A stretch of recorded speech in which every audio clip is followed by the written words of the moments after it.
It's killing millions of people.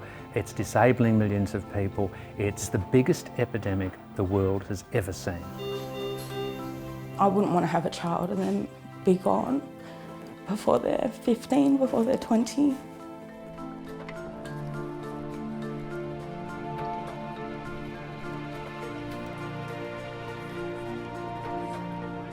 Obesity is the most stigmatised disease that remains. I feel that once again I have failed another diet. 1, 2, 3.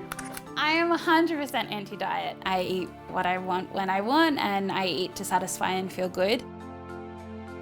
Everyone's still saying it's a simple formula of calories in, calories out, but I don't think it is.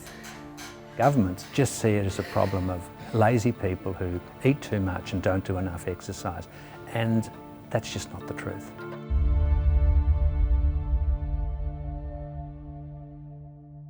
I'm Katrina. I was on The Biggest Loser in 2014. It was wonderful to see Katrina step out of the shadows and finally do something for herself. My favourite to win. Yeah! Oh, yeah! I actually didn't apply for the show myself. My husband put my name forward, but I thought, well, maybe this will be the last time that I have to try and lose weight and my life will be perfect. It's time to meet the new and improved contestants.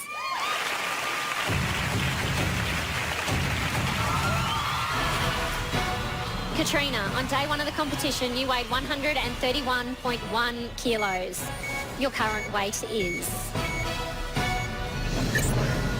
87.3 kilos. That's a loss of... To think about how fabulous I felt on finale night, I wish I could go back. It was 40 plus kilos, and I feel like I failed because I haven't been able to keep that off. After being on The Biggest Loser, my diet really didn't get out of control. The exercise didn't stop, and yet weight was coming back. It's like an old friend that, you know, doesn't want to leave you. The stigma becomes almost tangible. You can feel how people are looking at you or judging you. I thought about it and I thought, I'm not doing that much differently. There must be more to it. What we see is a feeling that obesity is their fault and that they're to blame. In fact, we as health professionals have actually led them down that path. We're part of the problem. We're not helping at all. Most of those people in The Biggest Loser put all their weight back on. Why? Because the response to weight loss is weight regain. That's normal, expected, and going to happen. They didn't feel it was their responsibility to actually approach it from a healthy perspective because that doesn't make good television. So over the last 4 or 5 years, I've just slowly just gone back up again. That is a body defence mechanism. The body has seen and perceived you as going through acute starvation. So it puts the brakes on your metabolism. It slows everything down to protect you so you don't die. But the problem there is that not only do you stop losing weight, but when you stop that intense program, the metabolic rate stays low and you regain all that weight. People who are obese can have a perfect diet, can exercise regularly, and they stay the same weight. I don't know where to go anymore. I feel like I'm just in a wilderness of what works and what doesn't work.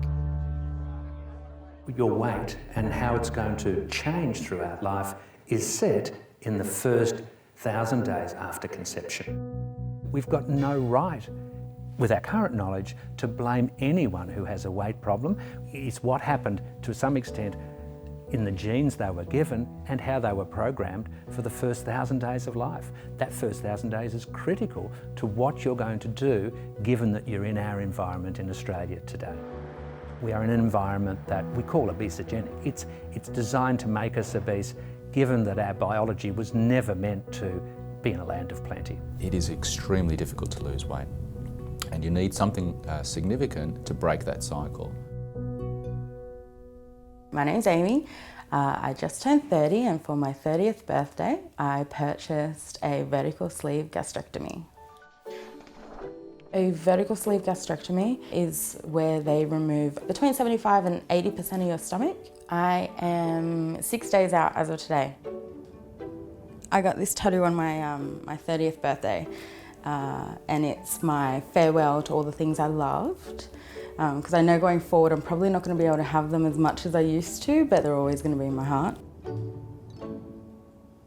My dad,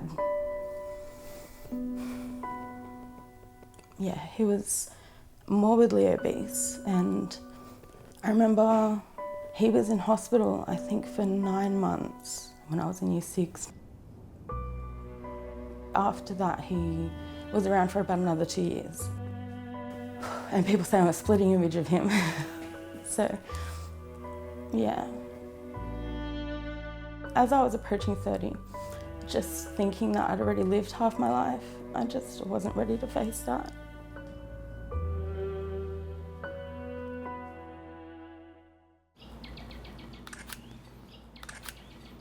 One, two, three. My name is Danielle Galvin. I'm 26 years old and I'm a body positive activist who mainly does work and activism on Instagram. Ready, set, go. I think it does take courage to do what I do. Just living in a fat body and taking a photo and being unapologetic about it is radical enough for a lot of people. Living in a larger body or a fat body is like being part of a marginalised group. Some of the comments are like, she seems like a huge attention whore. I don't give a shit what your weight is, but Jesus, at least buy tops that fucking fit. Kill it with fire. When I was about 11, my parents suggested maybe going to a gym, but as much weight as I lost, I always seemed to gain it back. When that happened, I just found myself restricting more and exercising more. And before I knew it, it wasn't something I could control. I was probably exercising like 6 hours a day and I wasn't really eating. There was a few girls in my class who found out about my eating disorder and then would make jokes that I should throw up more or try harder. Suicide crossed my mind a lot of the time. Not because I wanted to die, but because I wanted it to stop. I wanted my brain to stop.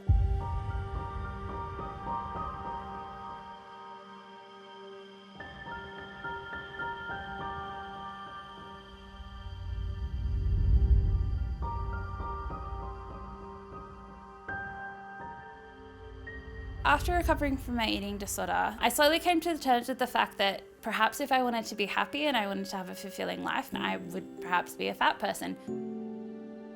My life's not consumed with weight or numbers or calories anymore. I eat what I want when I want, and this is what my body looks like when that happens. I have seen fat pride activists online on Instagram. While I'm completely supportive of them and their self-love, I don't feel like they're supporting a healthy image. There's the balance between being proud of your weight, but there are the issues too that are we sending a message that it's okay to be obese? We know that being morbidly obese reduces your life expectancy by about 10 years. Everyone has a right to make health choices in whatever way they see fit, and you don't necessarily have to conform to the beauty standards or the health standards that I think are quite biased. The idea that fatness is always bad is simply wrong. A person who's got some excessive fat and has a good diet, exercises regularly, has far less risk of disease than someone who's normal weight and has an unhealthy diet and in fact doesn't exercise. So the day's finally here and I'm about to be admitted for my vertical sleeve gastrectomy.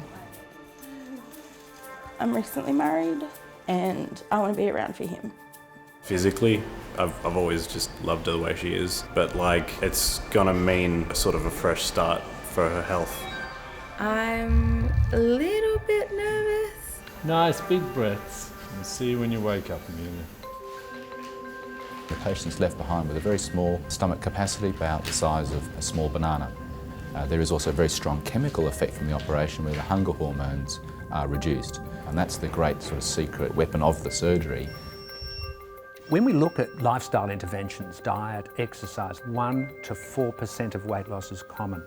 People who have bariatric surgery generally lose 20, 25 or 30% weight loss on average, and the vast majority will lose more than 10%. And of course it treats their weight-related diseases such as diabetes, heart disease, etc.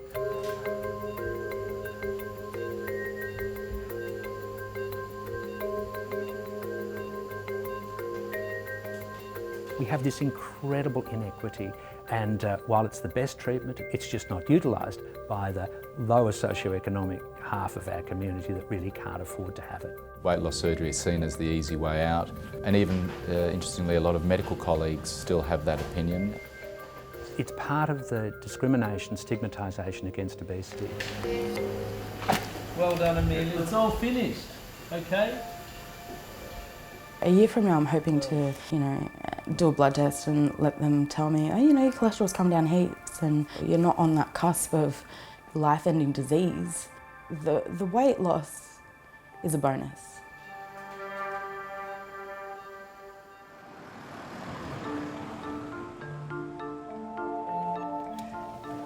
Hello, Tony. How are you? Come on in. Oh, that brings back some memories, doesn't it? Shit. Well, you were lucky enough to become a contestant to enter the house. Don't they look amazing? Well done, you guys. You just hear that and you sort of go, oh, well, we're failures again. There's not one person out of all 14 of us? No, not one. Not one person that is maintaining it. You would think to look at me that I was sitting eating sugar and drinking soft drinks. The people who love us, that know exactly how hard it's been for us, and the people who are just judging us because they can, I don't really care about what they think. The government are saying, we've got an obesity epidemic, but they don't do anything. They're not doing anything about it. Unless we can change that perception of personal blame, personal responsibility, I don't think we're going to move forward in either preventing or managing people with this serious relapsing disease.